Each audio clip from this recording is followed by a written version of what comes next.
नमस्कार बच्चों, स्टार्ट करते हैं नया चैप्टर। नाम है केमिकल बॉन्डिंग। और आप समझ लीजिए कि इतना इम्पॉर्टेंट चैप्टर है कि इसको केमिस्ट्री पढ़ने के लिए पढ़ना उतना ही ज़रूरी है जितना कि छोड़ो एग्जाम्पल ही नहीं आ रहा है याद, मतलब कि बहुत इम्पॉर्टेंट है। कहने का मतलब ये, अब मेरे मन में कुछ एग्जाम्पल आ रहा था पर वो देने लायक नहीं था, तो इसलिए वो हटाओ। अच्छा, केमिकल बॉन्डिंग हमारे चैप्टर का नाम है, केमिकल बॉन्डिंग। अब इस केमिकल बॉन्डिंग के चैप्टर में हमको पढ़ना है कई तरह के बॉन्ड। पहला आयनिक बॉन्ड पढ़ना है, दूसरा पढ़ना है कोवलेंट बॉन्ड। कोवलेंट बॉन्ड में ही कोऑर्डिनेट बॉन्ड भी पढ़ना है हमको। फिर कोवलेंट बॉन्ड की अलग अलग थ्योरी है, Lewis theory, valence bond theory, molecular valence bond theory, फिर valence shell electron pair repulsion theory, फिर मॉलिकुलर ऑर्बिटल थ्योरी।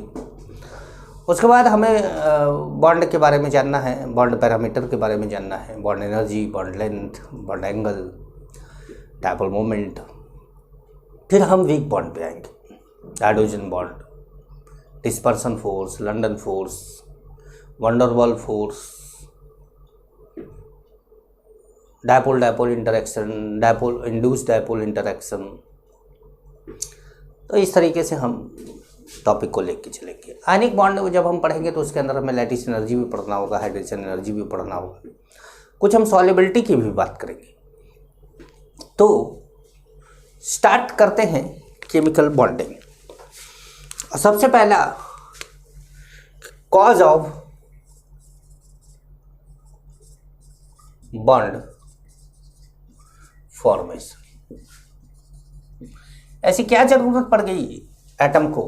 एक बच्चा मेरे से मुझे मैसेज किया था, उसने बोला कि ऐसी क्या ज़रूरत पड़ जाती है सर, एलिमेंट तो अपने आप में स्टेबल होता है, तो उसके बाद फिर उसको बॉन्ड बनाने की क्या ज़रूरत है, बॉन्ड क्यों बनाया जा रहा? तो बॉन्ड बनाने के पीछे एटम का अपना स्वार्थ है,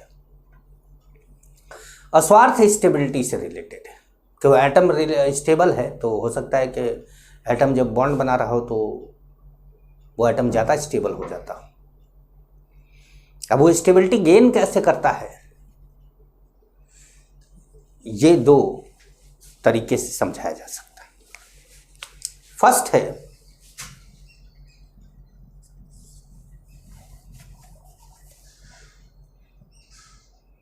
to increase stability by decreasing potential energy। अब आप जानते हैं कि पोटेंशियल एनर्जी क्या होता है? पोटेंशियल एनर्जी होता है माइनस के Q1 Q2 अपॉन R। ये पोटेंशियल एनर्जी है। दो चार्ज को मल्टीप्लाई करते हैं अपॉन दोनों चार्ज के बीच की डिस्टेंस। के क्या है? के 1/4 पाई एप्सिलॉन नॉट 9 × 10⁹ वैल्यू होती है इसकी। माइनस में लिखा जाता है इसको, इसलिए लिखा जाता है या क्यों लिखा जाता है, फिजिक्स का पार्ट है, इसलिए हम ज़्यादा घुस नहीं रहे हैं इसमें, हम इसको इतना ही लिख के छोड़ देते हैं। अब दो एटम है हमारे पास, एक एटम ए है और एक एटम बी है। एटम है, बीच में न्यूक्लियस, ठीक है। इनके बीच में अट्रैक्शन क्या है?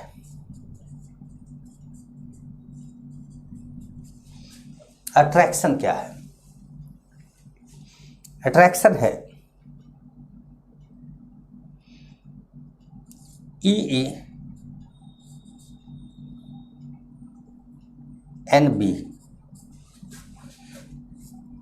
ई बी एन ए।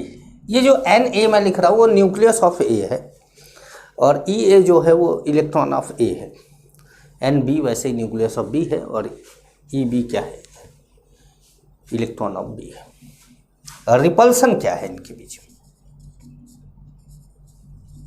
जब दोनों एटम एक दूसरे के पास जाते हैं तो क्या होता होगा? रिपल्सन क्या है?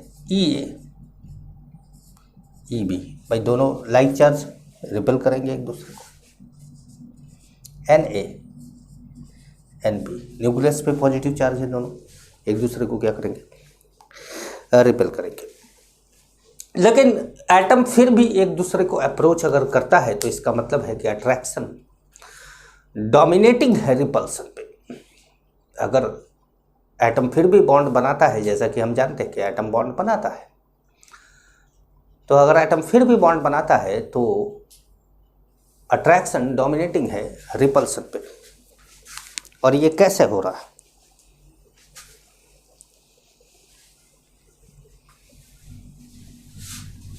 ये कैसे हो रहा है? इसका जवाब ढूंढते हैं। देखिए क्या होता है कि जब दो चार्ज एक दूसरे के नजदीक आते हैं तो डिस्टेंस घटता है। डिस्टेंस घटेगा तो पोटेंशियल एनर्जी क्या होगा? नेगेटिव में बढ़ेगा। अगर नेगेटिव में कोई चीज़ बढ़ती है तो इसका मतलब वो घट रही है। नेगेटिव में अगर कोई चीज़ बढ़ती है तो इसका मतलब वो घट रही है। तो क्या होता है कि जब कोई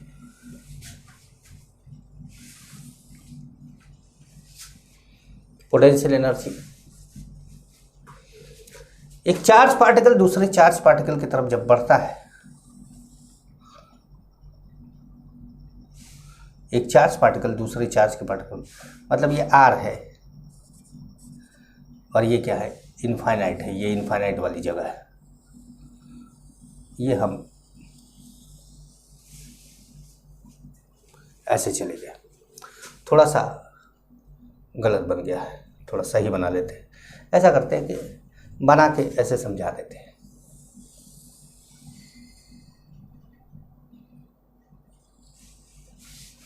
ठीक है। अब एक जैसे जैसे ये आर घटने लगता है, जैसे जैसे ये आर घटने लगता है, नोट्स में बना हुआ है, जैसे जैसे ये आर घटने लगता है, पोटेंशियल एनर्जी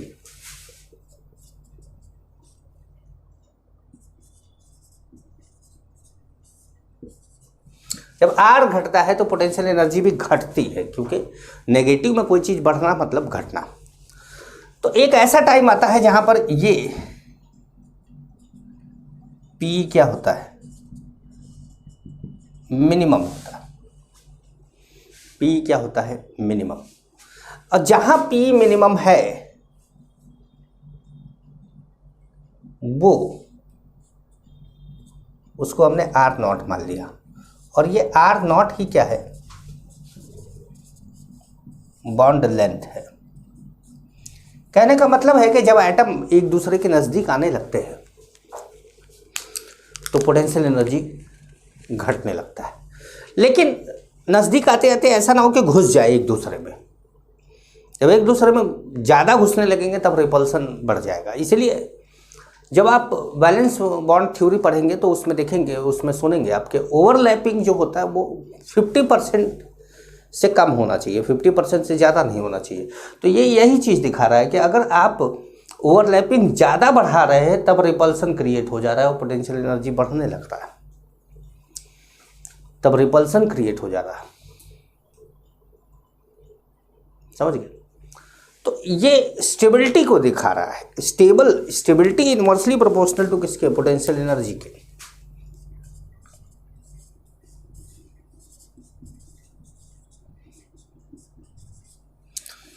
तो पहला तो कारण ये है कि कोई एटम अगर बॉन्ड बनाता है तो इसका मतलब है कि उसकी पोटेंशियल एनर्जी घट रही होगी, इसलिए बॉन्ड बना रहा होगा। मतलब बॉन्ड बनाने से उसकी पोटेंशियल एनर्जी कम हो रही होगी, इसलिए बॉन्ड बना रहा होगा।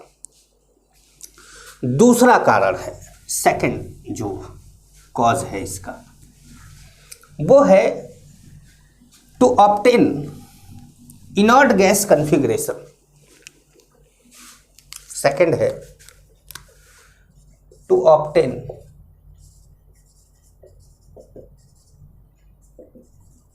इनर्ट गैस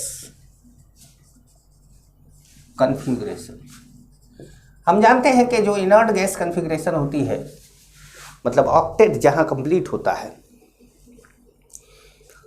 वहां स्टेबिलिटी ज़्यादा होती है। तो inert gas configuration, to obtain inert gas configuration, और इनर्ट गैस कॉन्फ़िगरेशन क्या है? कंप्लीट ऑक्टेट और डुप्लेट, या तो ऑक्टेट कंप्लीट हो और या हीलियम की तरह वो डुप्लेट कंप्लीट कर ले। लेकिन हीलियम की तरह डुप्लेट कंप्लीट करने वाले छोटे एटम होंगे, जैसे हाइड्रोजन एक इलेक्ट्रॉन लेकर डुप्लेट कंप्लीट कर ले या बॉन्ड बना के डुप्लेट कंप्लीट कर ले। लिथियम है, एक इलेक्ट्रॉन दे के कर ले। बेरिलियम है, 2 इलेक्ट्रॉन दे के कर ले, तो वो छोटे एटम है। और बाकी सब एटम ऑक्टेट पूरा करते हैं। Helium, neon, argon, krypton, xenon, radon. Inert gas configuration helium, neon, argon, krypton, xenon and radon. इनकी कॉन्फ़िगरेशन जो पा लेता है, समझ लो कि वो ये एक तरीके से मोक्ष का द्वार है। जैसे भक्ति करने के लिए ये होता है ना कि भाई भक्ति इसलिए कर रहे हैं कि ये इंसानी जीवन खत्म हो जाए, मोक्ष का द्वार मिल जाए, मोक्ष में चले जाएं, इस जन्म मरण के बंधन से मुक्त हो जाए। वैसा ही कुछ एटम को ये मोक्ष का द्वार दिखता है इनर्ट गैस कॉन्फ़िगरेशन, कि अगर एक बार मैं इनर्ट गैस कॉन्फ़िगरेशन में चला जाऊं तो मुझे मोक्ष की प्राप्ति हो जाएगी। मैं इस ऑक्टेट पूरा करने वाले जो स्ट्रगल है, इस बंधन से मुक्त हो जाऊंगा। ठीक है, अब बात आती है टाइप्स ऑफ बॉन्ड की। आती है बात टाइप्स ऑफ बॉन्ड की कि बॉन्ड क्या होता है, कितने टाइप का होता है। तो टाइप्स ऑफ बॉन्ड,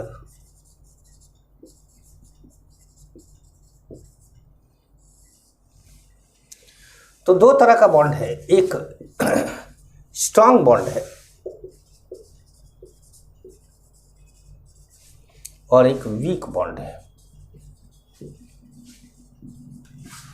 या पार्शियल इंटरैक्शन है। जो वीक बॉन्ड है वो पार्शियल इंटरैक्शन है। जो स्ट्रॉन्ग बॉन्ड है इसमें हम पढ़ते हैं आयनिक बॉन्ड, जिसको हम इलेक्ट्रोवायलेंट या इलेक्ट्रोस्टैटिक फोर्स भी बोलते हैं। कोवैलेंट बॉन्ड,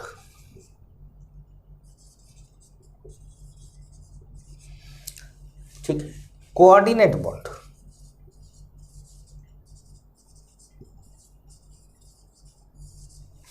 इन सभी को हम पढ़ते हैं। अच्छा, एक मेटालिक बॉन्ड भी आता है जिसको हम, जो हमारे, जिसका मॉलिक्यूलर ऑर्बिटल थ्योरी से एक्सप्लेनेशन किया जाता है, लेकिन हमारे सिलेबस में नहीं है। तो ये स्ट्रॉन्ग बॉन्ड है। और वीक बॉन्ड में जैसे हाइड्रोजन बॉन्ड, जैसे डिस्पर्सन फोर्स,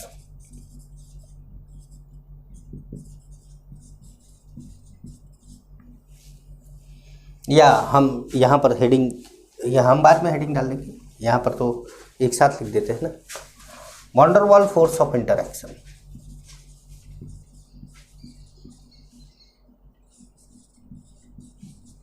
वॉन डर वाल फोर्स, हाइड्रोजन बॉन्ड वॉन डर वाल फोर्स, इसको वीक बॉन्ड बोला जाता है।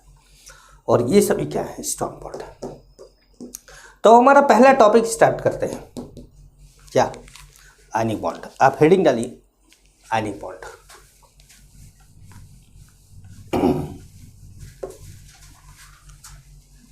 हेडिंग डालेंगे आप आयनिक बॉन्ड।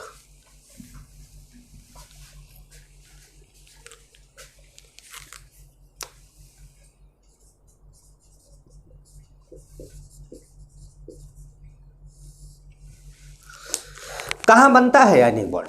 जैसे आपसे पूछा जाए कि कैसे बनता है आयनिक बॉन्ड, तो बोलेंगे आप कि it is form by the transfer of electron from an atom to another atom,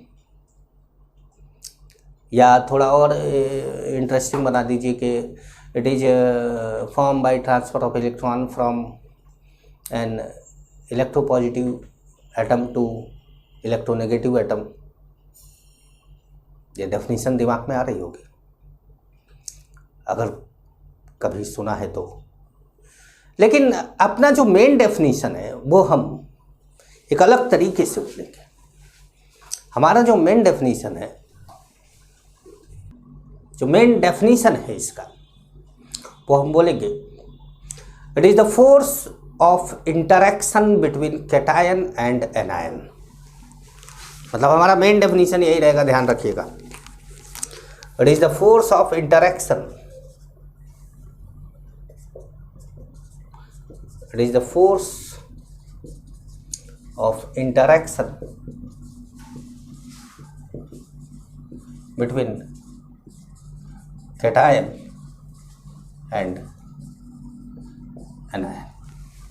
force of interaction है between cation and anion, cation और एनायन के बीच में फोर्स ऑफ इंटरेक्शन। ठीक है, अब कैटायन एंड एनायन के बीच में फोर्स ऑफ इंटरेक्शन, चाहे आप NaCl का क्रिस्टल ले लीजिए तो NaCl सभी कॉर्नर पे और फेस सेंटर पे होता है, और Na सभी एज सेंटर पे और बॉडी सेंटर पे होता है, और क्रिस्टल बना लेता है, क्यूबिक क्रिस्टल। मैं समझाता हूँ। लेकिन दूसरी डेफिनेशन जो हम लोग बोलते आए हैं वो जरूर बोल रहा है कि it is formed by complete transfer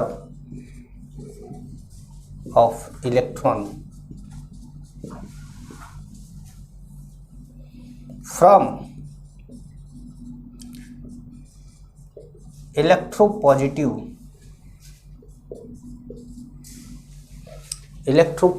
element to electronegative element. Electropositive element to electronegative element, ये डेफिनेशन भी आप बोल सकते हैं। देखिए समझाता हूं मैं। जैसे मान लीजिए कि फॉर्मेशन ऑफ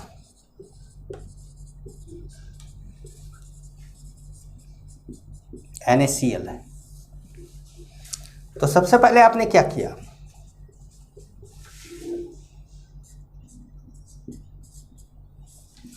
आयनाइजेशन एनर्जी देकर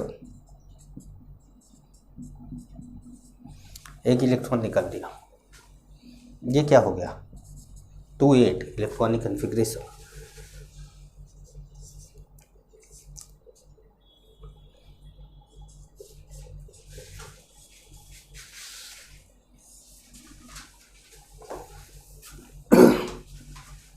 Cl minus gaseous,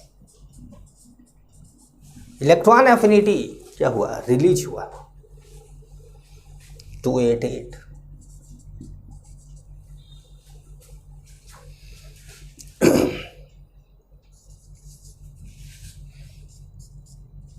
Na plus gaseous, कोई भी आयन अगर खाली आयन है गैसियस स्टेट में तो वो स्टेबल नहीं है, वो अनस्टेबल है, वो अनस्टेबल है। और अगर इसको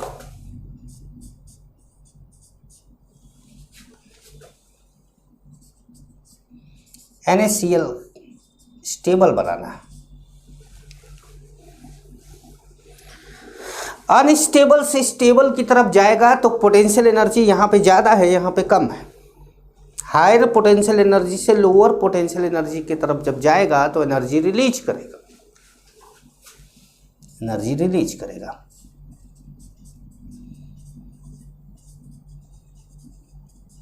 अभी हम डेफिनेशन देते हैं लैटिस एनर्जी की, यहाँ लिख के खाली नहीं हो जाएंगे, लैटिस एनर्जी की डेफिनेशन देंगे। लेकिन ये हुआ है आयनिक क्रिस्टल बना है, ये है पूरा प्रोसेस आयनिक क्रिस्टल का। अगर आप ध्यान से देखें तो it is the force of interaction between cation and anion, जो दूर दूर थे, अलग अलग थे, क्योंकि ये भी आइसोलेटेड था और ये भी आइसोलेटेड था। इन दोनों आइसोलेटेड गैसेस आयन को हम लेकर आए हैं एक जगह पर, और इनको जब एक जगह पर रखा तो ये चिपक गए, और जब ये चिपक गए तो क्या हुए, नज़दीक हो गए। और जब नज़दीक कोई चीज़ होती है तो वो सॉलिड बन जाता है, तो ये सॉलिड बन गया। तो ये क्या हुआ, कैटायन एनायन के बीच में इंटरैक्शन हुआ, कैटायन एनायन के बीच में क्या हुआ, इंटरैक्शन हुआ। जैसे मान लीजिए कि अगर इसी चीज़ को मुझे अपनी पहली डेफिनेशन को प्रूफ करना हो,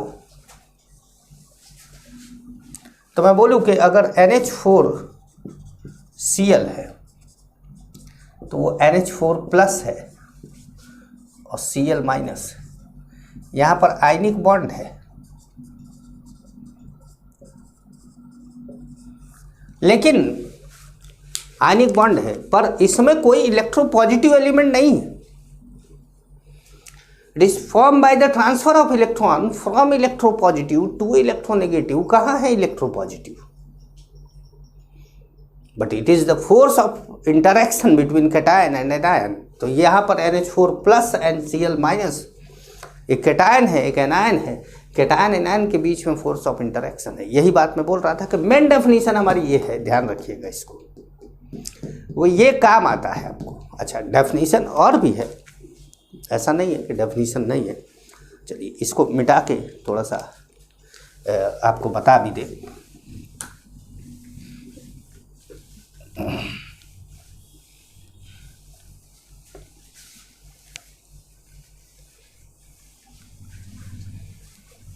नॉर्मली बात करें तो जैसे NH4Cl एक एग्जाम्पल आता है हमारे सामने, ऐसा एग्जाम्पल आता है जिसमें हमें ये मानना पड़ जाता है कि आयनिक बॉन्ड हमेशा मेटल और नॉन मेटल के बीच में नहीं बन रहा है। लेकिन इन जनरल बात करें तो आयनिक बॉन्ड हमेशा मेटल एंड नॉन मेटल के बीच ही बनता है। तो अगर हम नोट करके पॉइंट लिखें और बोले metal plus metal, metal plus non metal and non metal plus non metal, तो नॉन मेटल के बीच में कोवैलेंट बॉन्ड बनता है, मेटल नॉन मेटल के बीच में आयनिक बॉन्ड बनता है, और मेटल के बीच में मेटालिक बॉन्ड बनता है। इनऑर्गेनिक की जेडी ली की बुक, इनऑर्गेनिक का भगवान कहा जाने वाला बुक, इनऑर्गेनिक की जेडी ली की बुक में पहले पेज पर केमिकल बॉन्डिंग में यही लिखा गया है कि मेटल के बीच में मेटालिक बॉन्ड बनता है, मेटल नॉन मेटल के बीच में आयनिक बॉन्ड बनता है, और नॉन मेटल के बीच में कोवैलेंट बॉन्ड बनता है। पर NH4Cl जैसे ही हमारे सामने एग्जाम्पल आता है, ये जनरल ट्रेंड फेल हो जाता है। तब हमें लाना पड़ता है क्या, कि it is the force of interaction between cation and anion. ये ध्यान रखिएगा, बहुत ही इंपॉर्टेंट बात है। Ionic bond is not a bond, it is simply force of interaction, it is simply electrostatic force of interaction. Ionic bond is not a bond, it is simply electrostatic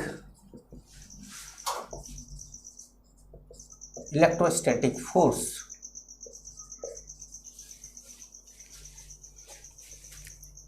of interaction, electrostatic force of interaction. There is no overlapping, so ionic bond is a non यहाँ लिख देते, is a non directional bond. तो देखिए इस एक question का answer भी यहां पर है।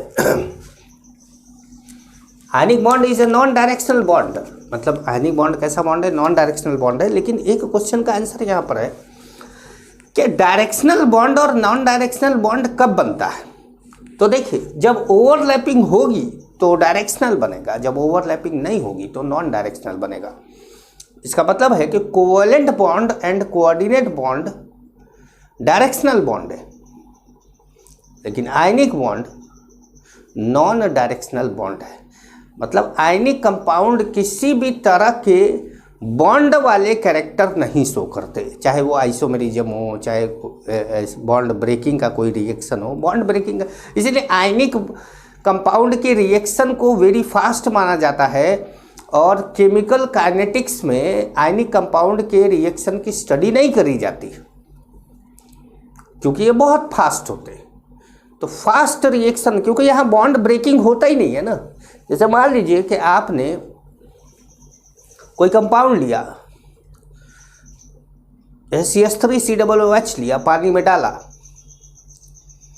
तो CH3COOH का बॉन्ड टूटेगा, O और H के बीच का बॉन्ड टूटेगा, एसिड है बॉन्ड टूटेगा, HCl है बॉन्ड टूटेगा, HI है बॉन्ड टूटेगा, लेकिन NaCl है बॉन्ड ही नहीं था। टूटना क्या था?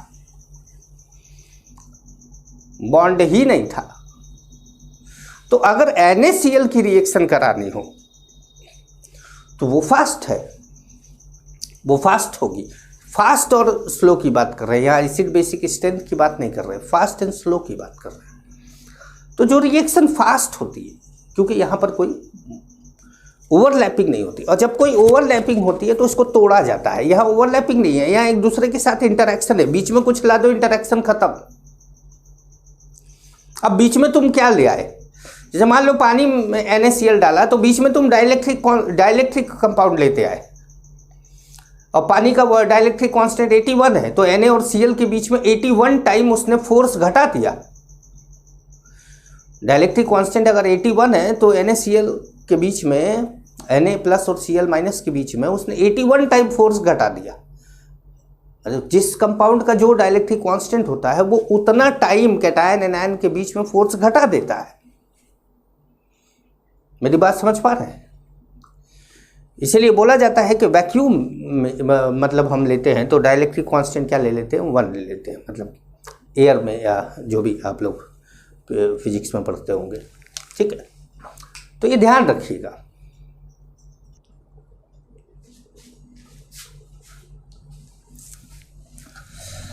अब बोला जाता है कि अगर दो एटम के बीच में आयनिक बॉन्ड बनाना है, दो एटम के बीच में आयनिक बॉन्ड बनाना है, तो दोनों एटम डिफरेंट नेचर के होने चाहिए। मतलब एक इलेक्ट्रोपॉजिटिव होना चाहिए, एक इलेक्ट्रोनेगेटिव होना चाहिए। मतलब NH4Cl का एग्जाम्पल छोड़ दो, तो एक इलेक्ट्रोनेगेटिव होना चाहिए, एक इलेक्ट्रोपॉजिटिव होना चाहिए। तो इलेक्ट्रोनेगेटिव इलेक्ट्रोपॉजिटिव होना चाहिए, दोनों के बीच में बॉन्ड बनना चाहिए। तो ये कैसे डिसाइड करेंगे? तो for ionic bond,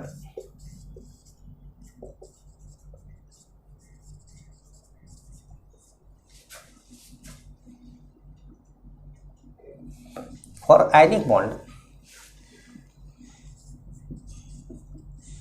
electronegativity difference between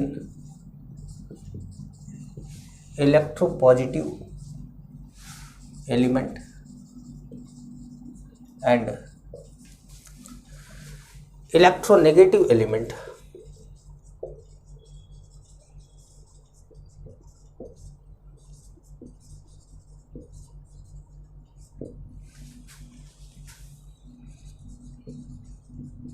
should be more than 1.7। एक आइडिया है, एक आइडिया है कि 1.7 होना चाहिए। जैसे मान लीजिए कि HF है, HF, इसकी इलेक्ट्रोनेगेटिविटी 4 है और इसकी इलेक्ट्रोनेगेटिविटी 2.1 है और डिफरेंस 1.9 का है। 1.7 से ज़्यादा हो गया, बॉन्ड तो आयनिक हो जाना चाहिए, फिर कोवैलेंट क्यों है? बॉन्ड तो आयनिक हो जाना चाहिए, कोवैलेंट क्यों है? तो बॉन्ड आयनिक हो जाना चाहिए, कोवैलेंट इसलिए है क्योंकि H भी इलेक्ट्रोनेगेटिव है और F भी इलेक्ट्रोनेगेटिव है, कोई इलेक्ट्रोपॉजिटिव नहीं है यहाँ पर।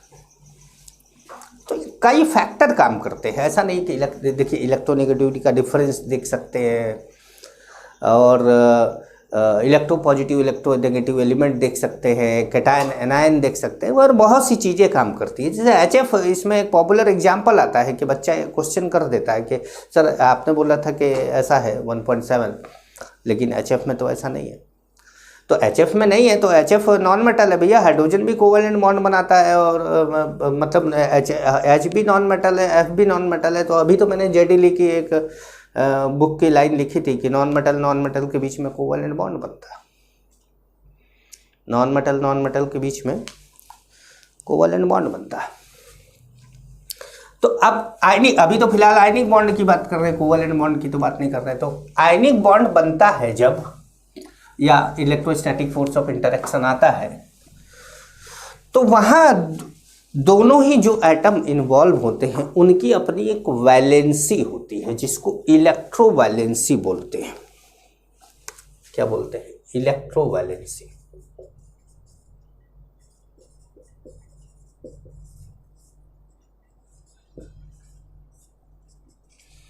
इलेक्ट्रोवैलेंसी, EV बोल दिया शॉर्ट में। Number of electrons gain or lost by an atom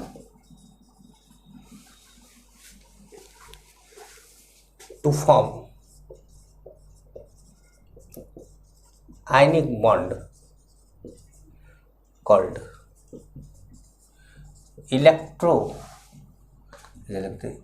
called EV of that atom, EV of that atom। जैसे ग्रुप 1 है,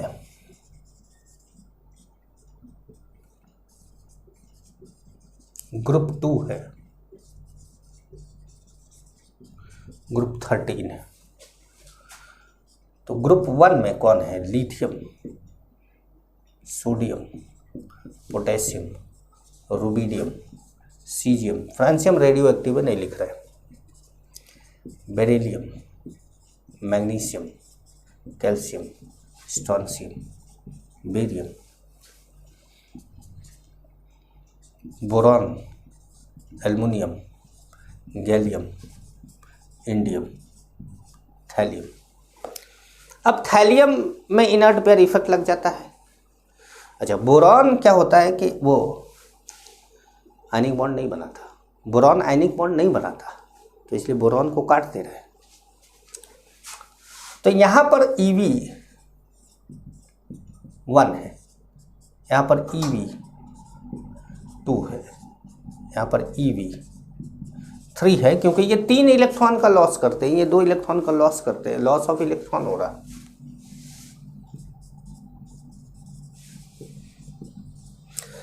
ये सब इलेक्ट्रोपॉजिटिव है, ये इलेक्ट्रॉन का क्या कर रहे हैं? लॉस कर रहे हैं।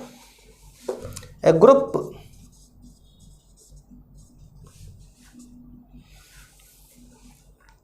फिफ्टीन है, ग्रुप 16 है,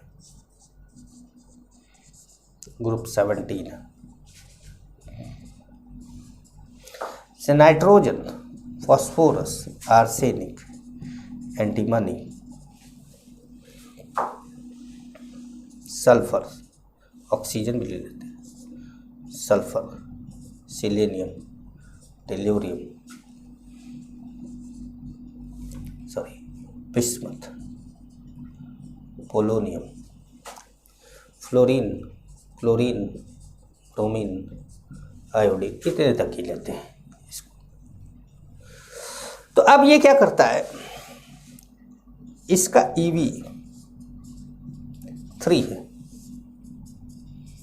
EV2 है, EV1 है। यहां पर क्या हो रहा है? Gain of electron. यहाँ पे गेन ऑफ इलेक्ट्रॉन हो रहा है, लेकिन जैसे ये लॉस ऑफ इलेक्ट्रॉन कर रहे हैं ग्रुप 1, 2, 13 वाले, तो ग्रुप 1 का लॉस करने का टेंडेंसी सबसे ज़्यादा है, ग्रुप 2 का उससे कम है और ग्रुप 3 का उससे भी कम है। वैसे गेन करने की टेंडेंसी सबसे ज़्यादा ग्रुप 17 की है, 16 की उससे कम है, 15 की उससे भी कम है। तो अगर बेस्ट आयनिक बॉन्ड बोला जाए कि बेस्ट आयनिक बॉन्ड कहाँ बनेगा, तो ग्रुप 1 एंड ग्रुप 17 के बीच में बनेगा। ग्रुप 1 एंड ग्रुप 17 के बीच में बेस्ट आयनिक बॉन्ड बनेगा।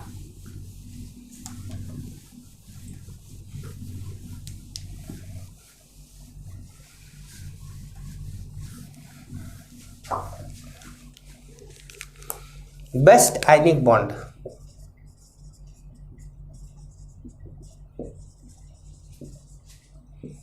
formed between elements of group 1 and group 17 best ionic bond बनेगा। अब जैसे जैसे इलेक्ट्रोपॉजिटिव कैरेक्टर, जैसे सीजियम CSF, ये बेस्ट आयनिक कंपाउंड हो जाएगा। मतलब सबसे ज़्यादा आयनिक कैरेक्टर यहाँ पर है, सबसे ज़्यादा आयनिक कैरेक्टर यहाँ पर है CSF, सबसे ज़्यादा आयनिक कैरेक्टर है। बाकी चीज़ें हैं कि नहीं है नहीं पता, अभी बात ही नहीं करी ना हम लोगों ने इसकी। आयनिक कैरेक्टर है इतना हमको पता है। बेस्ट है क्यों? क्योंकि सबसे ज़्यादा इलेक्ट्रोनेगेटिविटी का डिफरेंस है। तो अगर आपको बोला जाए कि आयनिक कैरेक्टर सबसे ज़्यादा कहाँ होगा, तो आप बोलेंगे कि जहाँ इलेक्ट्रोनेगेटिविटी का डिफरेंस सबसे ज़्यादा होगा। Ionic character directly proportional to delta EN हो जाएगा। जितना ज़्यादा डेल्टा EN उतना ही ज़्यादा आयनिक कैरेक्टर। CSF को मोस्ट आयनिक माना जाता है। क्यों माना जा रहा है? क्योंकि उसमें इलेक्ट्रोनेगेटिविटी का डिफरेंस सबसे ज़्यादा है। इलेक्ट्रोनेगेटिविटी का डिफरेंस सबसे ज़्यादा है, इसलिए मोस्ट आयनिक माना जा रहा है। अब जो बॉन्ड ही नहीं बनाते उनके बीच में इलेक्ट्रोनेगेटिविटी का डिफरेंस देख के क्या रहे हो? जैसे मान लो कि तुम बोलोगे सर हेलोजन का तो 0 था, सॉरी नोबल गैस का तो 0 था और हेलोजन का फ्लोरीन का 4 है, तो नोबल गैस और फ्लोरीन के बीच में तो सबसे ज़्यादा इलेक्ट्रोनेगेटिविटी डिफरेंस होगा। पर बॉन्ड बनाएगा तब तो अब आयनिक बॉन्ड बनाए तब तो। अब जैसे जेनॉन है फ्लोरीन के साथ कोवैलेंट बॉन्ड बना लेता है, आयनिक है तो होता ही नहीं है, तो कैसे बात करें? आयनिक होता ही नहीं है तो कैसे बात करें? और दूसरा ये है कि हम बार बार ये बात बोल रहे हैं कि दो नॉन मेटल को एक साथ मत लाओ। एग्जाम्पल NH4Cl है, उसको याद करके रख लो, ठीक है। अब हम बात करते हैं energy terms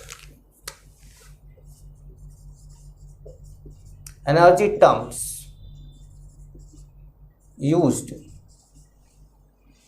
in the formation of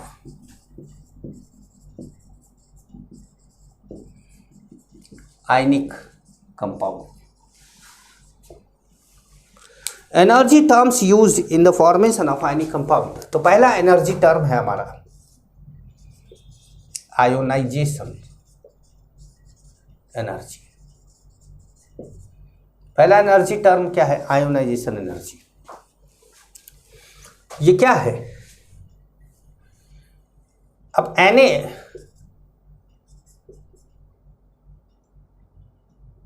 से आपने Na+ बना दिया,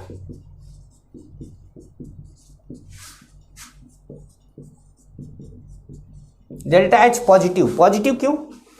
क्योंकि मैंने बोला था कि एंडोथर्मिक प्रोसेस होगी तो पॉजिटिव और एक्सोथर्मिक प्रोसेस होगी तो नेगेटिव लिखा जाता है डेल्टा H। अब यहाँ पे आयनाइजेशन एनर्जी क्या है? Energy required. जब एनर्जी रिक्वायर्ड है तो डेल्टा H क्या हो जाएगा? पॉजिटिव। मतलब यहाँ लगा खर्चा, कुछ खर्च हुआ अपना।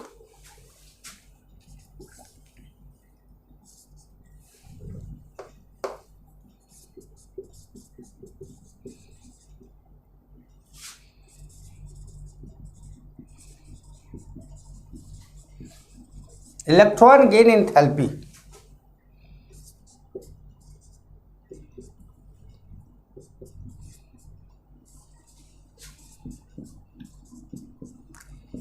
यहां पे डेल्टा एच क्या हो गया, नेगेटिव। यहां पे एनर्जी रिलीज हो रही है और आप ये भी जानते हैं सीएल में सबसे ज़्यादा एनर्जी रिलीज होती है, तो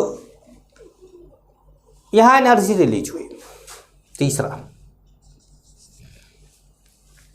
मतलब रिलीज हुई तो आमदनी हुई, लगा तो खर्चा हुआ, ठीक है। अब जब आपने Na प्लस गैसियस, और एक मिनट पहले एनर्जी टर्म्स लिख देना, एनर्जी टर्म्स है लैटिस एनर्जी,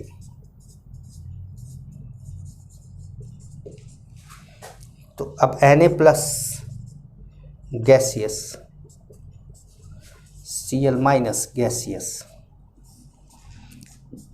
NaCl सॉलिड बना दिया आपने, और यहाँ पे जो डेल्टा एच है वो भी क्या है, नेगेटिव है।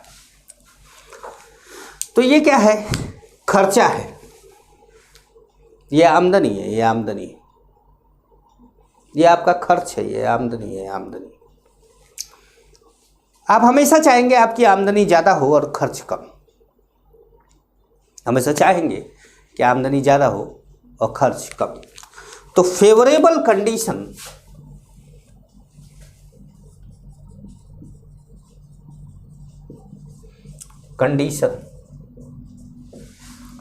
For the formation of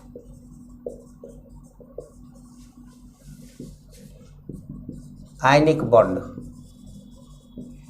favourable condition for the formation of ionic bond क्या होना चाहिए, आयनाइजेशन एनर्जी क्या होना चाहिए, लो। मतलब खर्च आपका कैसा हो, कम होना चाहिए।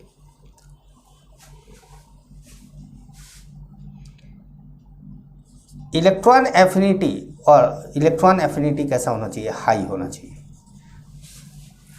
मतलब इलेक्ट्रॉन गेन एंथैल्पी या इलेक्ट्रॉन एफिनिटी क्या होना चाहिए आपका, हाई होना चाहिए।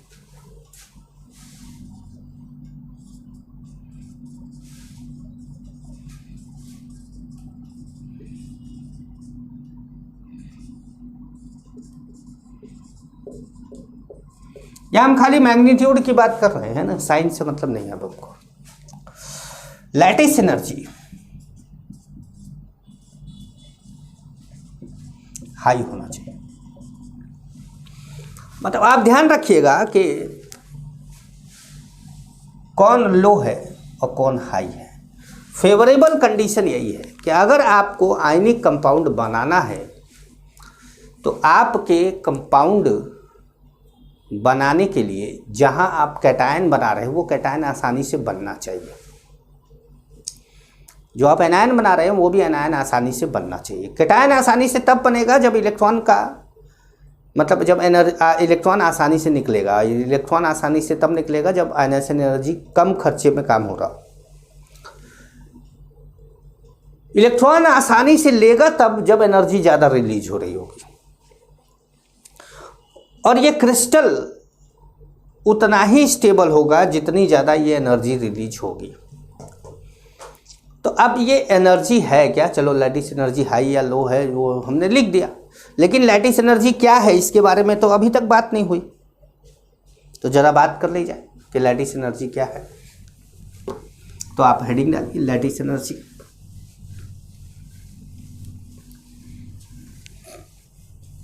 क्यों भाई, लैटिस एनर्जी हेडिंग डाल दीजिए।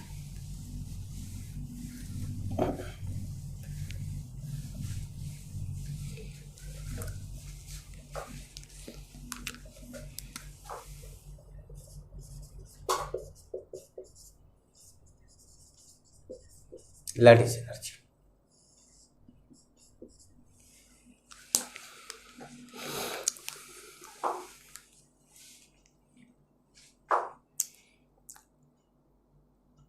लैटिस एनर्जी क्या है, amount of energy released. Lattice energy क्या है, अमाउंट ऑफ एनर्जी रिलीज्ड। दो तरीके से डेफिनेशन बोली जा सकती है इसकी, दोनों तरीके से बोलते हैं। फर्स्ट है कि amount of energy released when 1 mole solid crystal, ionic solid crystal form, 1 mole ionic solid crystal form from its isolated gaseous ions. Amount of energy released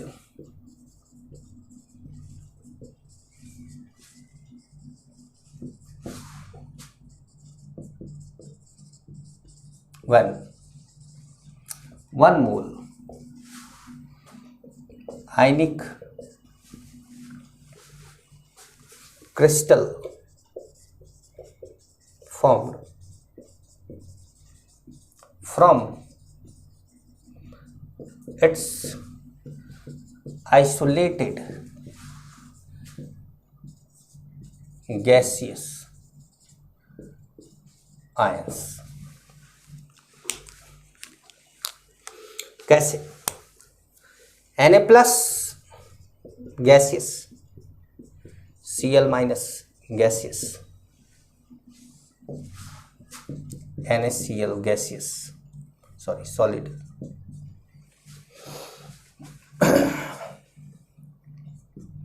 plus x kilo joule per mole, मान लीजिए हमने ये लिख लिया। तो delta H lattice यहाँ पर क्या आ गया, -x किलो जूल पर मोल। ये हो गया अमाउंट ऑफ एनर्जी रिलीज होगा तो क्या करेंगे, माइनस में लिखेंगे। अच्छा, और करके एक और डेफिनेशन आप लिख सकते हैं, एक और डेफिनेशन आप लिख सकते हैं। थर्मोडायनेमिक्स का लेवोसियर लैप्लास लॉ है ये, थर्मोडायनेमिक्स का लेवोसियर लैप्लास लॉ है कि अगर किसी भी कंपाउंड को किसी भी चीज़ की फॉर्मेशन करते हैं तो जितनी एनर्जी रिलीज होती है उसके डीकम्पोजिशन में उतनी ही एनर्जी रिक्वायर्ड होगी। मतलब अगर आप रिएक्शन को पलट देते हैं तो एनर्जी रिक्वायर्ड की जगह पर रिलीज हो जाएगी, बस इतना। तो अमाउंट ऑफ एनर्जी रिक्वायर्ड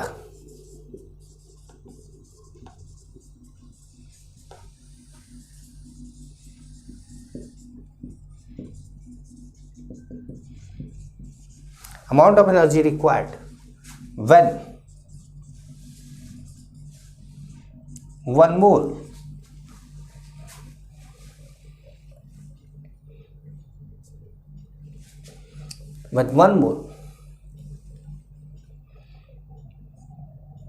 आयनिक, नहीं ऐसे नहीं, amount of energy required to break 1 mole,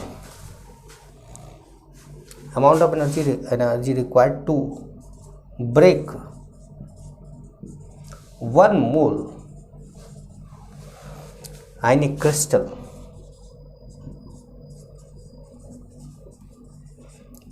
in its isolated gaseous ions.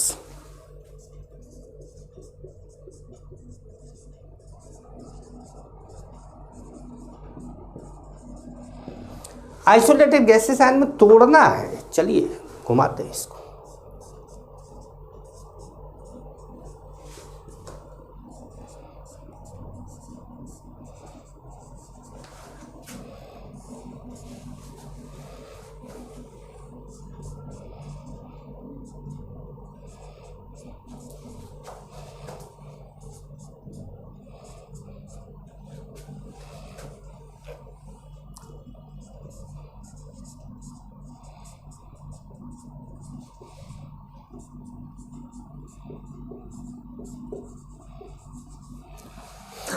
Energy depend करेगी कि आप डेफिनेशन कौन सी बोल रहे हैं या कौन से एनर्जी दोनों सेम है, मैग्नीट्यूड दोनों सेम है। जैसे NaCl को बनाया तो x एनर्जी रिलीज हुई, तो तोड़ा तो उतनी एनर्जी रिक्वायर्ड होगी। ये लेवोसियर लैप्लास लॉ भी है थर्मोडायनेमिक्स का, अभी आपने नहीं पढ़ा, पढ़ाएंगे आपको। लेकिन इतना जानते रहिए कि डेफिनेशन दोनों में से कोई भी यूज किए जा सकते। अभी आपने ये डेफिनेशन यूज करी है, अभी आपने ये वाली डेफिनेशन क्या करी है, यूज करी है, ठीक है।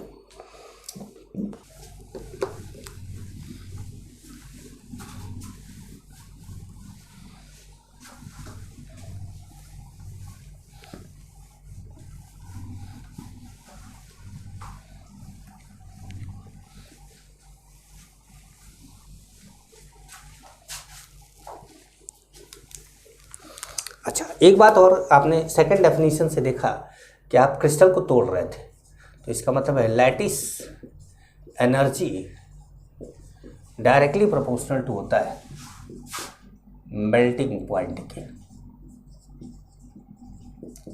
Lattice energy directly proportional to किसके है?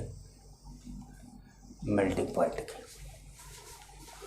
ठीक, अब आपको फाइंड करना है लैटिस एनर्जी की, कैसे फाइंड करें। तो मैंने एक बुक देखी, उस प्रदीप पब्लिकेशन की बुक थी। उस बुक में मैंने देखा कि लैटिस एनर्जी का फॉर्मूला दिया हुआ, फॉर्मूला सही है, लेकिन आपको उस फॉर्मूले से क्वेश्चन ही नहीं करता, वो आपके सिलेबस में ही नहीं है। तो आपके सिलेबस में नहीं है तो आपके सिलेबस में क्या? डिटर्मिनेशन ऑफ लैटिस एनर्जी करना कैसे है? आपको करना है बॉर्न-हैबर साइकिल से। आपको किससे करना है? बॉर्न-हैबर साइकिल से। तो आप हेडिंग डालिएगा determination of lattice energy, determination of lattice energy.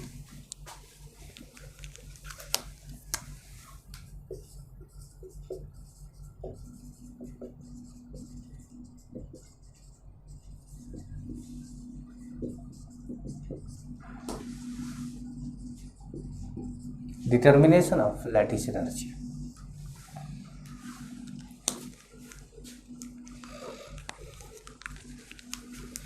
अब इसमें लिखेंगे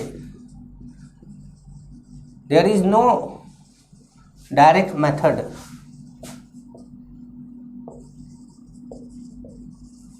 अब देखिए फॉर्मूला खत्म हो गया क्योंकि हमको ये लाइन लिखनी है। There is no direct method to determine lattice energy, but we can calculate it with the help of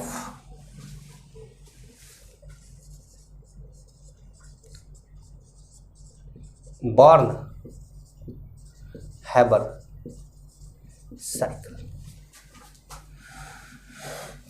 born-Haber cycle. तो बॉर्न-हैबर साइकिल हेडिंग डाले, इससे पहले मुझे आपको एक डेफिनीशन, मतलब मैं आपको एक डेफिनीशन बताऊंगा जिसका नाम है इंथैल्पी ऑफ फॉर्मेशन, क्योंकि हमें बॉर्न-हैबर साइकिल में जितनी भी एनर्जी टर्म्स की ज़रूरत है वो सब आपको पता है। केवल आपको नहीं पता है तो वो है enthalpy of formation. Enthalpy of formation आपको नहीं पता है। तो ज़रा enthalpy of formation delta H F लिख लेते कि क्या होता है। लिखेगा it is the change in energy. अब चेंज इन एनर्जी इसलिए बोला है कि एनर्जी रिलीज होगी कि रिक्वायर्ड होगी हमको नहीं पता, इसलिए it is the change in energy when 1 mole compound formed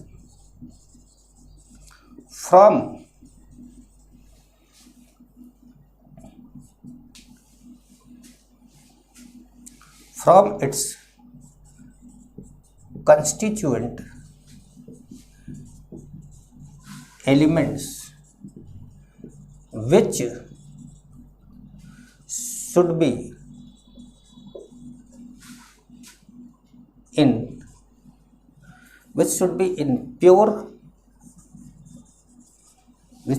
in pure and in standard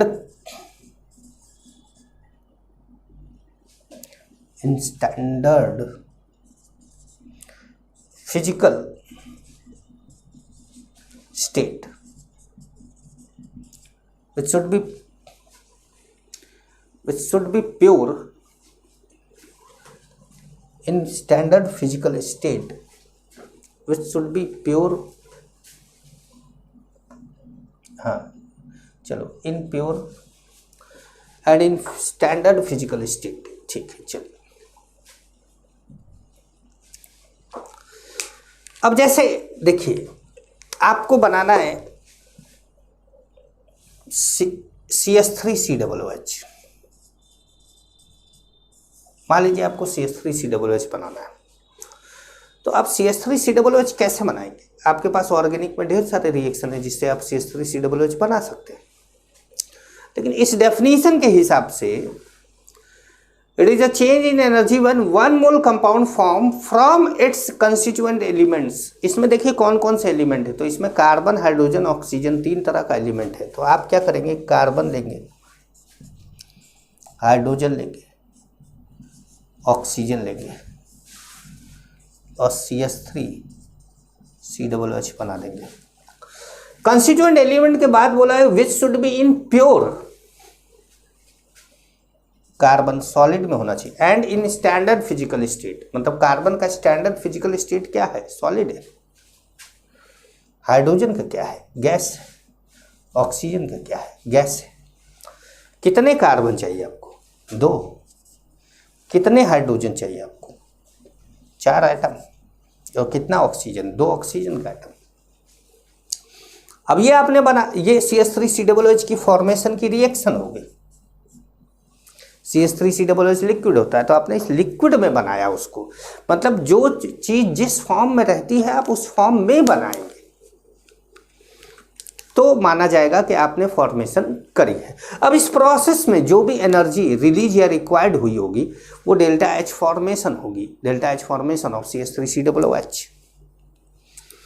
ठीक है, जैसे और एक एग्जांपल लेके बताने, डेफिनेशन मिटा के एग्जांपल ले लेते हैं। अब जैसा कि आप डेफिनेशन के हिसाब से जान चुके हैं, जैसे मान लीजिए कि आप NaCl की फॉर्मेशन करना चाहते हैं, तो NaCl सॉलिड, तो NaCl सॉलिड की फॉर्मेशन करनी है तो सबसे पहले आप Na लाइए और Cl लाइए और NaCl सॉलिड बना दीजिए।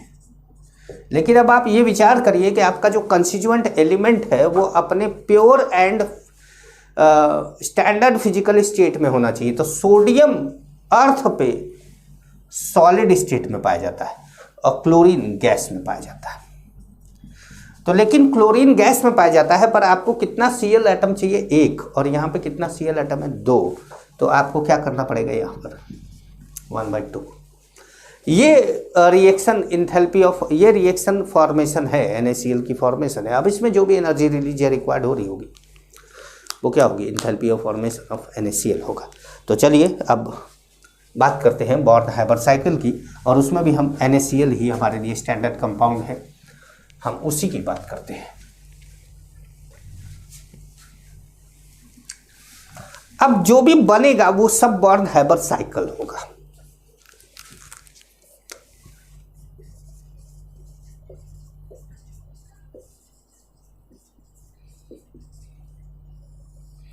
अब जो भी बनेगा वो बॉर्न-हाइबर साइकिल होगा। हम एग्जाम्पल ले लेते हैं, फॉर्मेशन ऑफ NaCl। ठीक है, तो अब आपने NaCl की फॉर्मेशन कराने की सोची, तो आपने लिया, चलो इसको इधर कर देते हैं, Na solid plus half Cl2 gas, और यहां आपने बना दिया NaCl सॉलिड।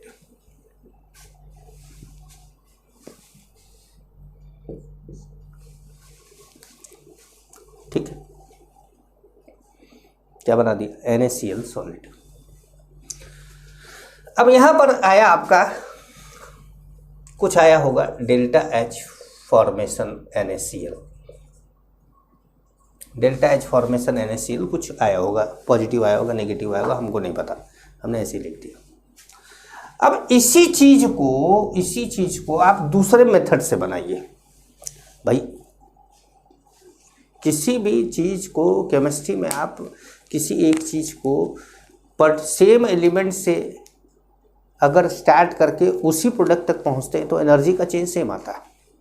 ये थर्मोडायनेमिक्स का सेकंड लॉ है, जिसको हेस लॉ बोलते हैं, कि एक रिएक्शन चाहे एक स्टेप में करा दो चाहे कई स्टेप में कराओ, लेकिन उस रिएक्शन की एनर्जी जितनी भी इन्वॉल्व हो रही होगी वो सब क्या होगी, ठीक। तो देखिए अब Na सॉलिड, इसको क्या करिए आप Na गैस बनाइए। क्या दे रहे हैं आप, डेल्टा H SUB, मतलब सब्लिमेशन दिया आपने, सॉलिड को सीधे गैस बना दिया। Cl गैस बनाया तो Cl2 उसको, मतलब Cl और Cl के बीच में बॉन्ड था, आपने ये बॉन्ड तोड़ा है तो क्या दिया आपने, बॉन्ड एनर्जी दी। आपने क्या दी, बॉन्ड एनर्जी दी। बॉन्ड एनर्जी देकर आपने Cl गैस बना दिया। यहां पे आपने क्या दे दिया, बॉन्ड एनर्जी, यहां लिख देते हैं बॉन्ड एनर्जी। लेकिन आप ध्यान से एक चीज देखिएगा कि अगर आप बॉन्ड एनर्जी, एक बॉन्ड को तोड़ते हैं तो कितना Cl बनेगा, 2 Cl। एक मोल बॉन्ड को तोड़ते हैं तो 2 मोल Cl एटम बनेगा, और आपको तो 1 मोल Cl एटम बनना चाहिए, तो आपको बॉन्ड एनर्जी का हाफ देना पड़ेगा भाई। Cl 2 Cl चाहिए नहीं चाहिए ना आपको, तो 1 ही Cl चाहिए। अब आप जब यहां से इसको Na प्लस बनाएंगे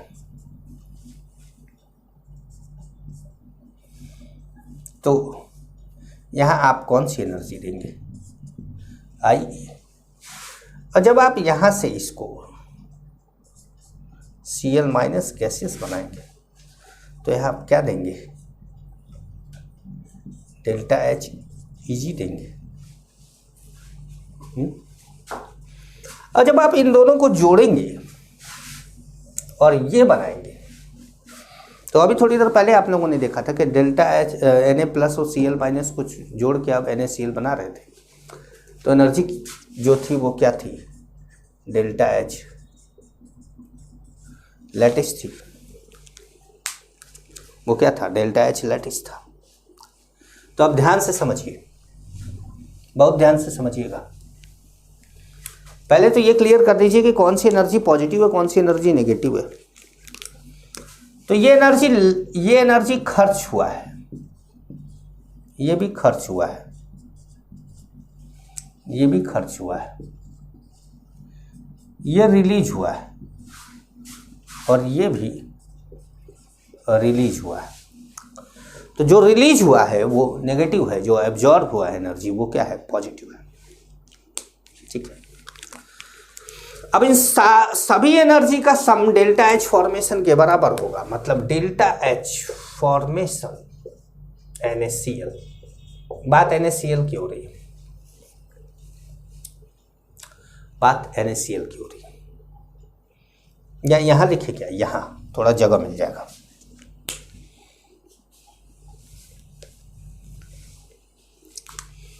delta H formation NaCl solid, क्या क्या लगा, delta H sublimation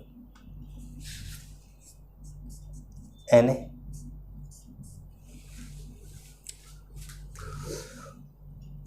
bond energy by 2 Cl2,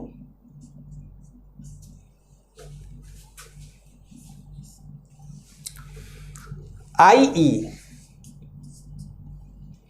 first Na gas. जब हमने यहाँ लिखा है तो यहाँ सॉलिड लिख देते हैं, ठीक है, माइनस डेल्टा H